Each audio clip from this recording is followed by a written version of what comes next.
لوگوں سے عزتیں تلاش کرتے ہو تو وہ کیا تمہیں عزت دیں گے؟ وہ تو کل اچھا کہتے ہیں، پرسوں برا کہنے لگ جاتے ہیں۔ لوگوں کے سامنے گڈ بک میں آنا چاہو گے تو وہ تو سویرے تمہارے بارے میں کچھ کہیں گے، شام کچھ اور کہیں گے۔ اپنی روحانی زندگی آباد کریں، اپنے مسلح کو وقت دیں، اور دنیا سے چھپ کر، اس موبائل کو بند کر کے، اور اپنے آپ سے بھی چھپ کے اور تنہا ہو کے، چھپا کے سارا کچھ اپنے آنسو اپنے رب کی بارگاہ میں پیش کریں، اس کے حضور حاضری دیں۔ سنو نا ترمذی کی حدیث، اور اسے یاد رکھنا، نبی پاک علیہ السلام نے فرمایا اپنے دکھ لوگوں کے سامنے نہ بیان کرنا، سیٹھوں نوابوں کو نہ بتاتے پھرنا، دنیا داروں کے سامنے جا کے نہ رونا کہ میں تکلیف میں ہوں۔ فرمایا اگر دنیا داروں کو دکھ بتاؤ گے رب تمہیں کبھی غنی نہیں کرے گا، اور لوگ ہیں کہ الٹا مذاق اڑائیں گے۔ آپ کی جس سے بڑی پکی یاری ہے نا، پکی، وہ تب تک پکی ہے جب تک آپ نے 50,000 مانگا نہیں، اور جس وقت آپ نے کہہ دیا کہ میں مجبور ہوں میری مدد کر، تو پھر ختم ہو گئی دوستی۔ لوگوں کی تعلقات آپ کے ساتھ تب تک ہیں جب تک آپ ان سے کوئی ضرورت وابستہ نہیں کرتے۔ کریم محبوب فرمانے لگے بندوں کے سامنے دکھ نہ بیان کرنا، اللہ تجھے کبھی غنی نہیں کرے گا۔ تو اپنے دکھ اپنے رب کو بتا، تو دعائیں مانگ، تو اس کی بارگاہ میں حاضر ہو، تو اس کے حضور عرض کر۔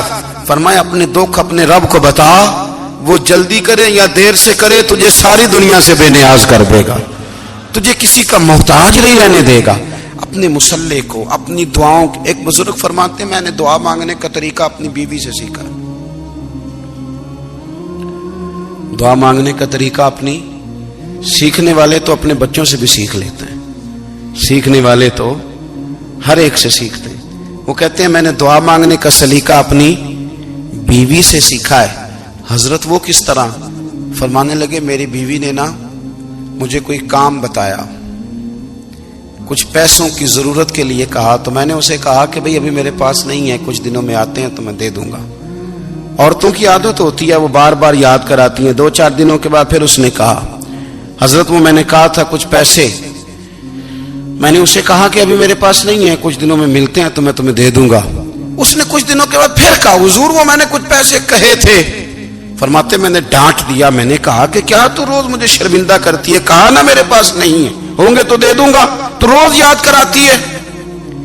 فرماتے ہیں اس نے پہلے تو میری ڈانٹ کو سہا، پھر میرے سخت جملوں نے اس کی آنکھوں میں آنسو پیدا کر دیے، پھر اس نے اپنے آنچل میں اپنے اس دکھ کو سمیٹا، اور پھر اس نے ایک جملہ کہا تو میں رو پڑا، اور مجھے اپنے رب سے مانگنے کا طریقہ آ گیا۔ مجھے کہنے لگی حضرت جی آپ نے ڈانٹ دیا میں نے سہ لیا، پر آپ ہی میرے شوہر ہیں، بتائیں نا آپ سے نہ کہوں تو میں کس سے جا کے کہوں۔ فرماتے ہیں میں رو پڑا، اور میں کھل کے رویا، اور میں تڑپ کے رویا، اور پھر میری سسکیاں بند گئیں۔ تو مجھے کہنے لگی آپ کو کیا ہوا؟ میں نے کہا مجھے بھی دعا مانگنی آ گئی ہے، جب میں اسے کہوں گا نا اللہ تو ہی میرا رب ہے، میں تجھ سے نہ کہوں تو میں کس سے جا کے کہوں؟ میں کیوں کسی بندے سے سوال کروں؟ میں کیوں کسی دنیا دار سے کہوں؟ میں تیرے بندوں کا، نیک بندوں کا وسیلہ لے کے، تیرے محبوب کی غلامی لے کے تیری بارگاہ میں آیا، تجھ سے نہ مانگوں تو کس سے مانگوں؟ سمجھ آ گئی ہے جب میں اس رنگ میں مانگوں گا تو پھر رب میرے اوپر بڑا ہی فضل فرمائے گا، وہ میرے اوپر بڑی رحمت کرے گا، وہ میرے لیے آسانیاں کرے گا۔ عزیز دوستو ہم اس طرح کرنے لگ گئے ہیں کہ ہم نے نا اپنے تعلقات پر اعتماد کرنا شروع کر دیا ہے۔ میرے تعلقات بہت ہیں، ہم نے اپنی دولت پر اعتماد کرنا شروع کر دیا ہے، میرے پاس دولت بہت ہے۔ ہم نے اپنے علم پر، اپنی شہرت پر اعتماد کرنا شروع کر دیا ہے کہ میرے پاس فلاں چیز بہت ہے۔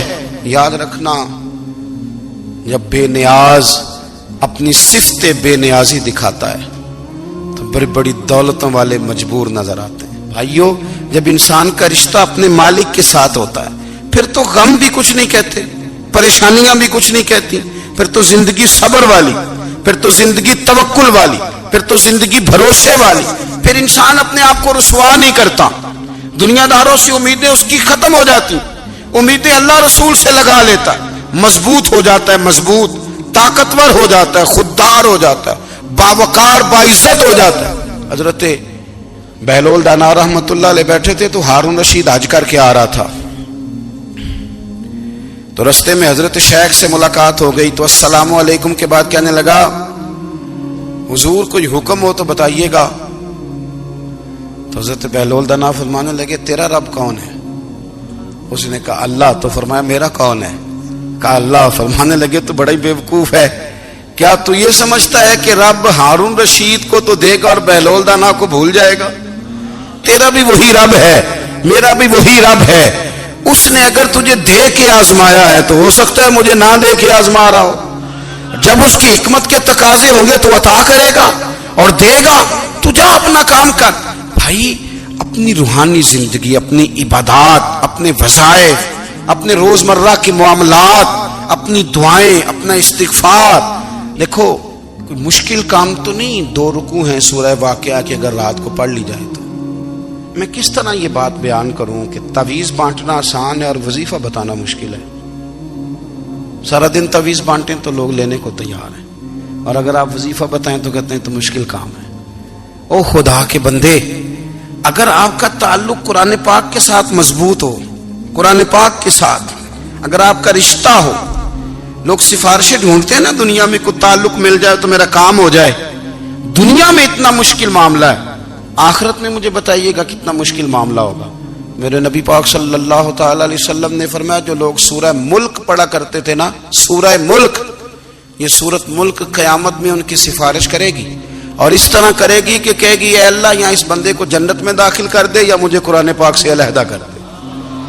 تو رب فرمائے گا جا اس کا دامن تھام کے اسے جنت تک پہنچایا. آپ بات کو سمجھیں, جب آپ کے تعلقات اپنے معاملات کے ساتھ مضبوط ہوں گے, یہ نبی کریم نے وعدہ کیا ہے کہ تو سورت واقعہ پڑھ تیرے گھر میں فاقہ نہیں آئے گا. حضرت عبداللہ ابن مسعود رضی اللہ تعالیٰ عنہ بیمار تھے تو حضرت عثمان غنی رضی اللہ تعالیٰ عنہ تیمارداری کے لیے تشریف لے گئے اور جا کر کے کہا کہ آپ بڑے بیمار ہیں, آپ کی بیٹیاں زیادہ ہیں, میں چاہتا ہوں کہ خزانے میں سے کچھ مدد کروں. تو سیدنا عبداللہ ابن مسعود رضی اللہ تعالیٰ عنہ اٹھ کے بیٹھ گئے اور کہنے لگے امیر المومنین اللہ آپ کو میری طرف سے, میری بیٹیوں کی طرف سے بہتر صلہ دے. میری بیٹیوں کو کسی خزانے کی ضرورت نہیں, میں نے انہیں خزانہ دے دیا ہے. کہا جناب آپ نے کون سا خزانہ دیا ہے, میں آپ کے مالی معاملات کو جانتا ہوں. تو فرمانے لگے امیر المومنین میرے نبی کریم نے فرمایا ہے جو سورت واقعہ پڑھے اسے کبھی فاقہ نہیں آتا. میں نے بیٹیوں کو یاد کرا دی ہے, یہ خزانہ میں نے انہیں دے دیا ہے. وہ سارے والدین سنیں جو بیٹیوں کے لیے پریشان رہتے. حضرت عبداللہ ابن مسعود نصیحت کر رہے ہیں, فرمانے لگے میں نے سورت واقعہ یاد بھی کرا دی ہے, پڑھنے کی عادت بھی ڈال دی ہے. حضور نے فرمایا ہے جو سورت واقعہ پڑھے اسے فاقہ نہیں آتا. کہنے لگے چاند تو اپنی جگہ چھوڑ سکتا ہے, سورج گر سکتا ہے, تارے ٹوٹ سکتے ہیں, پر مدینے والے رسول کی بات غلط نہیں ہو سکتی. حضور نے فرمایا فاقہ نہیں آئے گا تو انشاءاللہ کبھی بھی نہیں آئے گا. کرنے کا کام یہ ہے کہ ہم اپنے معاملات, اپنی عبادات, اپنی دعائیں کبھی 10 منٹ عادت ہو جائے نا دعا مانگنے کی علیحدہ سے رات کو. حضور نے فرمایا جو فرض نماز کے بعد دعا مانگے اللہ اس کی قبول کر لیتا ہے. نبی پاک صلی اللہ تعالی علیہ وسلم نے فرمایا اللہ مسافر کی دعا قبول فرماتا ہے. حضور نے فرمایا اللہ مظلوم کی دعا قبول فرماتا ہے. حضور نے فرمایا بیمار سے دعا کراؤ اللہ اس کی دعا قبول فرماتا ہے. میرے نبی پاک نے فرمایا ماں باپ جب بھی اولاد کے لیے ہاتھ اٹھائیں, ویسے تے بلے شاہ تو آسمانی اڈ دیا ہی پھڑ دیں, جڑا گھر بیٹھا انہوں بڑھیا ہی نہیں. حضور فرمانے لگے ماں باپ جب بھی اولاد کے لیے دعا فرمائیں اللہ ان کی دعا کو قبول کرتا ہے. آپ اپنا تعلق بنائیں دعا کے ساتھ, عبادت کے ساتھ, مصلی کے ساتھ رشتہ بنائیں, استغفار پڑھیں. صلاح الدین ایوبی صلیبی جنگوں میں تھے, رات کو مسجد اقصی میں نماز پڑھی تو پریشان تھے. ایک بزرگ سے ملاقات ہوئی تو وہ کہنے لگے کہ آپ بڑے پریشان ہیں. کہنے لگے حضور پریشان اس لیے ہوں کہ پہلے ہی مسلمان کمزور ہے, اب میں نے سنا ہے دشمن کا ایک بحری بیڑا وہ جنگی سامان سے بھرا ہوا آ رہا ہے, تو اب ان کے پاس اور تلواریں اور نیزے آ جائیں گے, مسلمانوں کے پاس پہلے ہی وسائل کی کمی ہے, پریشان ہو کس طرح کر کے مقابلہ کریں گے.